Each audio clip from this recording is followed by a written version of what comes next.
आज हम लोग सीखने वाले हैं त्रिकोणमिति के कुछ अनुप्रयोग। मतलब पिछला जो चैप्टर था ट्रिग्नोमेट्री, उसी का इस्तेमाल होने वाला है इस चैप्टर में। इस चैप्टर में जो कि कुछ इम्पोर्टेंट पॉइंट है, जैसे कि sine theta, cos theta, tan theta, यही तीन काफ़ी है। इसका परपेंडिकुलर बाय हाइपोटेनस होता है, इसका बेस बाय हाइपोटेनस, और इसका परपेंडिकुलर बाय बेस।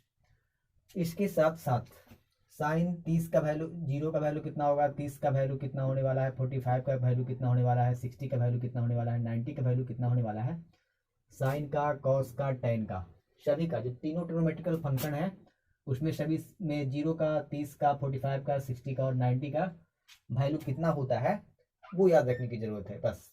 और ये भी जानने की जरूरत है कि उन्नयन कोण क्या होता है और अवदमन कोण क्या होता है। उन्नयन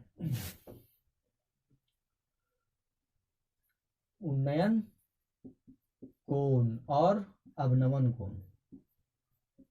अवनमन कोण क्या होता है ये जानने की जरूरत है। उन्नयन कोण का मतलब ये हुआ कि जैसे कोई मीनार है, जैसे कुतुब मीनार है, तो आदमी जो कि क्या करता है, इसका जड़ से तो देखेगा नहीं, जब भी देखेगा तो कन्फर्म है कुछ न कुछ उसका जो पाद बिंदु है, इसको क्या कहते हैं, पाद। पाद का मतलब पैर। उससे कुछ न कुछ दूरी पर खड़ा रहेगा और उसके बाद जो कि उसकी शिखर की ओर देखेगा। तो आदमी यहाँ पर खड़ा है और उसकी शिखर की ओर देख रहा है, तो ये जो आदमी है हॉरिजेंटल के साथ इसका दृष्टि है जो कि हॉरिजेंटल के साथ जितना एंगल बनाता है यही एंगल है जो कि उन्नयन कोण कहलाता है। उन्नयन कोण कहलाता है। ऊपर की ओर देखने से, कुतुब मीनार ऊपर की ओर है तो ऊपर की ओर सब ऐसे करके देखता है, तो हॉरिजेंटल के साथ जो हम देख रहे हैं, तो उसका कन्फर्म है कि एक हाइपोथेटिकल लाइन भी बनेगा। तो हॉरिजेंटल के साथ वो लाइन हाइपोथेटिकल जो है वो कितना एंगल बना रहा है ऊपर की ओर देखने पर, वही है जो कि उन्नयन कोण कहलाता है। हॉरिजेंटल ये है और मेरा जो दृष्टि है, जो हाइपोथेटिकल लाइन है वो ये वाला है, और इसके साथ है जो कि हॉरिजेंटल कितना एंगल बना रहा है वही जो कि उन्नयन कोण कहलाता है। अवनमन कोण क्या है? अवनमन कोण का मतलब ये हो गया कि जैसे हम बिल्डिंग पर खड़े हैं और बिल्डिंग में रेलिंग होता है, रेलिंग में यहाँ पर जो कि खड़ा होकर के कोई आदमी है जो कि नीचे की ओर देख रहा है, नीचे की ओर यहाँ पर कुछ कुत्ते भौंक रहे हैं तो इसको देख रहा है, तो यहाँ से है जो कि इसका दृष्टि जो कि नीचे की ओर पड़ेगा, वो हाइपोथेटिकल लाइन होगा, हमने यहाँ पर ड्रॉ किया है।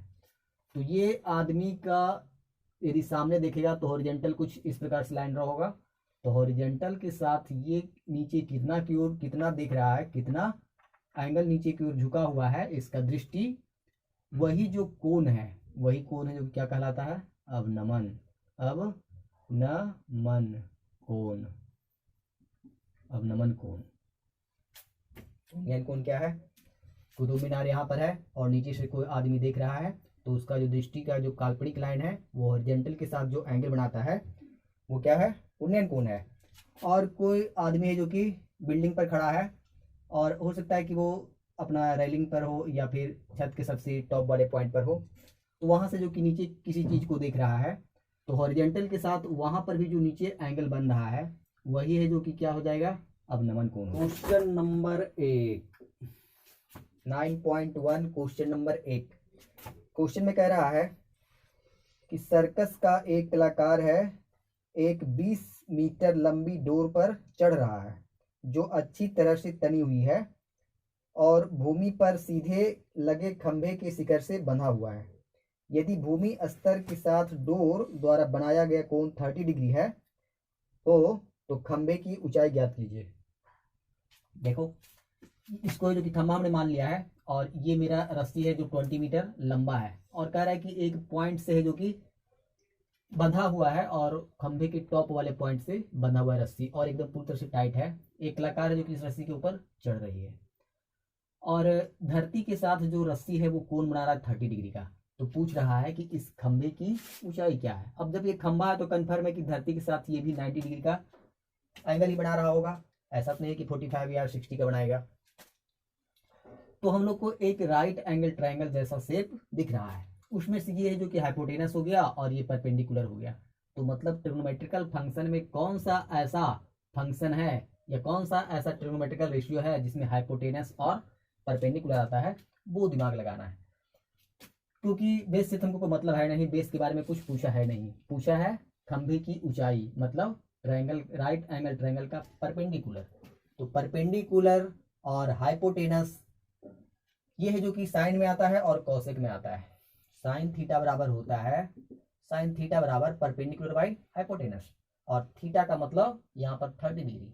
तो हाइपोटेनस हमको पता है 20 और यहाँ पर जो एंगल है वो भी हमको पता है 30। तो इस प्रकार से हमको यहाँ पर लिखना पड़ेगा sine 30 is equal to perpendicular by hypotenuse का मतलब 20। साइन 30 का वैल्यू कितना होता है? साइन 30 का value 1/2 is equal to p by 20। अब हम लोग क्या करेंगे? क्रॉस मल्टीप्लीकेशन करेंगे। जब क्रॉस मल्टीप्लीकेशन करेंगे तो 2p इज इक्वल टू 20, 2 को जो कि p से मल्टीप्लाई करेंगे और 1 को 20 से मल्टीप्लाई करेंगे। तो इस प्रकार से 2 इंटू पी 2p और इज इक्वल टू 20, इसलिए p इज इक्वल टू 20/2। ये 2 इधर मल्टीप्लाई में है, दूसरी तरफ जाएगा तो डिवाइड में हो जाएगा, और ये 2 और 10 कट करके आ गया परपेंडिकुलर 10। इसका मतलब परपेंडिकुलर 10 आ गया, मतलब जो खंभे की ऊंचाई है वो कितना है? 10 मीटर है। क्वेश्चन नंबर 2 है, इसमें से कह रहा है आंधी आने से एक पेड़ टूट जाता है। ये पेड़ है जो कि खड़ा है और ये जो पार्ट झुका हुआ दिख रहा है वो भी पहले से खड़ा ही था सीधे ऊपर की ओर। आंधी आने से वो जो कि कुछ दूरी पर से टूट गया है और टूट करके इस प्रकार से गिर गया है जमीन पर। मुड़ जाता है कि पेड़ का शिखर जमीन को छूने लगता है। यहाँ पर से टूटा है और वो मुड़ने से इसका जो टॉप वाला पॉइंट है पेड़ का था वो जमीन से किसी पॉइंट पर छूने लगा है, छूने लगता है। इसके साथ 30 डिग्री कोण बनाता है, मतलब ये जो पेड़ है और उसका जो पार्ट टूट गया है वो एक दूसरे के साथ 30 डिग्री का कोण बना रहा है। मतलब ये वाला जो एंगल है वो 30 डिग्री है। हाँ, पेड़ के पाद बिंदु की दूरी जहां पेड़ का शिखर जमीन से छूता है, ये पाद बिंदु हुआ ये वाला पॉइंट, और यहाँ पर क्या हुआ? इसका पेड़ का शिखर हुआ जहां पर छू रहा है। दोनों के बीच का जो डिस्टेंस दिया है वो 8 मीटर दे दिया है। अब पूछ रहा है कि पेड़ की हाइट कितनी रह गई है। पेड़ की हाइट मतलब परपेंडिकुलर।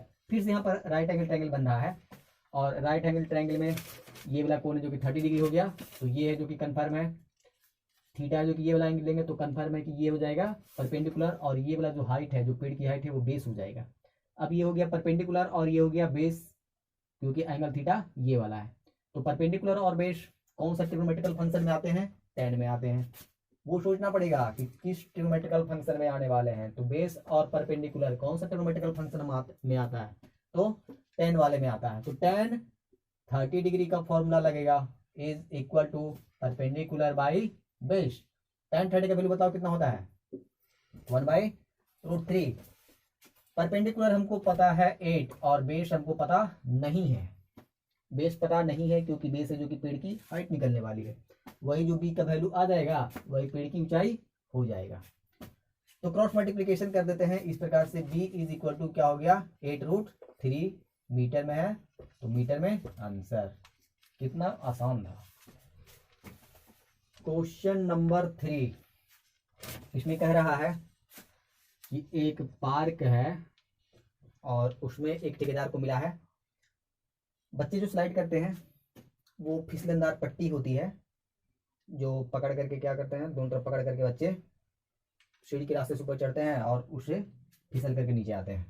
तो कह रहा है कि 5 वर्ष तक के जो बच्चे हैं उसमें स्लोपिंग थोड़ा कम दिया है, मतलब एंगल 30 डिग्री दिया है, और जो 5 वर्ष से ज़्यादा के बच्चे हैं वो थोड़ा होशियार होते हैं तो उसमें एंगल जो कि ज़्यादा दे दिया 60 डिग्री का।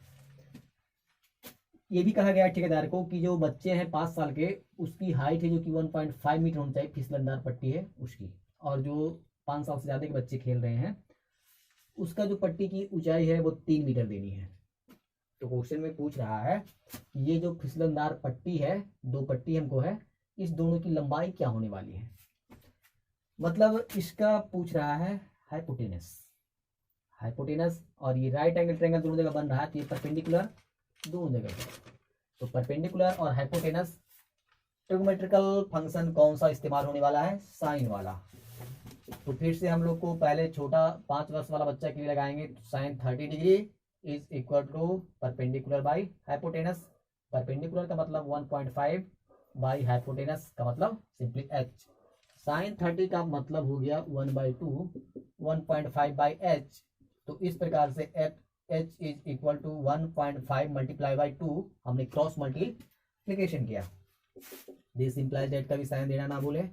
इसलिए h is equal to 3 metre आ गया। मतलब जो बच्चा 5 साल से छोटा है उसमें जो पट्टी की लंबाई लगने वाली है वो 3 मीटर का लगने वाला है। देखते हैं जो 5 साल का बच्चा है वो कितना मीटर उसको पट्टी की जरूरत पड़ने वाली है। तो फिर से हम लोग को साइन का ही फॉर्मूला लगाना पड़ेगा। यहाँ पर साइन 60 लगाना पड़ेगा क्योंकि धरती के साथ ये जो एंगल बना रहा है वो 60 है, तो साइन 60 लेना पड़ेगा। Sine 60 is equal to perpendicular by hypotenuse, और साइन 60 का वैल्यू कितना होता है? √3/2 इज इक्वल टू परपेंडिकुलर है 3 और हाइपोटेनस h हमको पता करना है। तो इस प्रकार से यहाँ पर भी फिर है जो कि क्रॉस मल्टीप्लीकेशन करेंगे। तो क्रॉस मल्टीप्लीकेशन करने पर हमको प्राप्त हो गया √3h/6। √3 को हमने h से मल्टीप्लाई किया और 2 को 3 से मल्टीप्लाई किया तो 6 आया। तो इस प्रकार से h is equal to 6/√3। Answer चाहे तो इतना भी लिख सकते हैं या स्टेप हम लोग और बढ़ा सकते हैं। तो स्टेप कैसे बढ़ाएंगे?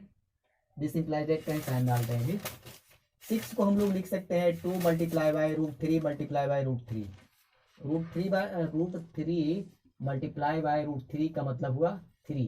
तो 2 मल्टीप्लाई बाई 3 का मतलब फिर से 6 बाई √3। एक √3 से कट गया और जो कैलकुलेशन करके आया h का वैल्यू वो 2√3 मीटर।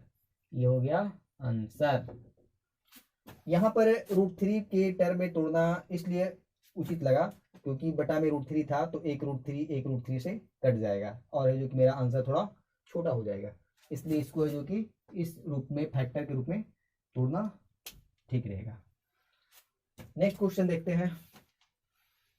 नेक्स्ट है क्वेश्चन नंबर 4। क्वेश्चन नंबर 4 में कह रहा है कि भूमि के एक बिंदु से जो मीनार के पाद बिंदु से 30 मीटर की दूरी पर है। भूमि पर एक बिंदु है और कहीं पर एक मीनार खड़ा है और मीनार का जो पाद बिंदु है और इस बिंदु के बीच में जो दूरी है वो 30 मीटर दिया है। मीनार के शिखर का उन्नयन कोण 30 डिग्री है। ये मीनार है और इसका शिखर ये है। शिखर का मतलब सबसे टॉप वाला पॉइंट, उससे इस पॉइंट के बीच का जो उन्नयन कोण है वो 30 डिग्री दिया है। उन्नयन कोण का मतलब हॉरिजॉन्टल के साथ जो ऊपर की ओर कोण बन रहा है वो उन्नयन कोण कहलाता है। और वो कितना दिया है? 30 डिग्री। तो पूछ रहा है कि मीनार की ऊंचाई क्या है। मतलब बेस हमको पता है, बेस पता है और हाइपोटेनस नहीं पता है। परपेंडिकुलर पूछ रहा है। मीनार की हाइट का मतलब परपेंडिकुलर। बेस हमको दिया हुआ है, परपेंडिकुलर निकालने के लिए पूछ रहा है। तो बेस और परपेंडिकुलर ट्रिग्नोमेट्रिक फंक्शन में कौन सा ऐसा रेशियो है जिसमें बेस और परपेंडिकुलर आते हैं? तो आपको पता है कौन है? tan है। तो tan 30 डिग्री लगने वाला है। tan 30 degree is equal to perpendicular by base, और tan 30 का मान होता है 1/√3 इज इक्वल टू परपेंडिकुलर पता नहीं है, मत निकालना है, और जो बेस है वो 30 है। फिर से वही क्रॉस मल्टीप्लीकेशन करना पड़ेगा। और क्रॉस मल्टीप्लीकेशन जब हमने √3 को p से मल्टीप्लाई किया तो √3p आया, और 30 को जब हमने 1 से मल्टीप्लाई किया तो 30 आया। हमको तो परपेंडिकुलर चाहिए, तो परपेंडिकुलर इज इक्वल टू हो जाएगा 30/√3। √3 इधर मल्टीप्लाई में है, दूसरी तरफ जाएगा तो डिवाइड में हो जाएगा। यहाँ पर जो 30 है वो 3 के फैक्टर में टूट सकता है और √3 कट सकता है। तो इसीलिए जो 30 है उसको हमको लिखना पड़ेगा 10 multiply by √3 multiply by √3। √3 multiply by 3 और 3 इंटू 10 30 बाई √3। एक √3 से एक √3 जब कट गया तो जो परपेंडिकुलर निकल करके आया है वो कितना आया है? 3√3। और यही जो परपेंडिकुलर है वही क्या है? मीनार की ऊंचाई है। तो मीनार की ऊंचाई कितना आ गया? 30√3 मीटर। आंसर।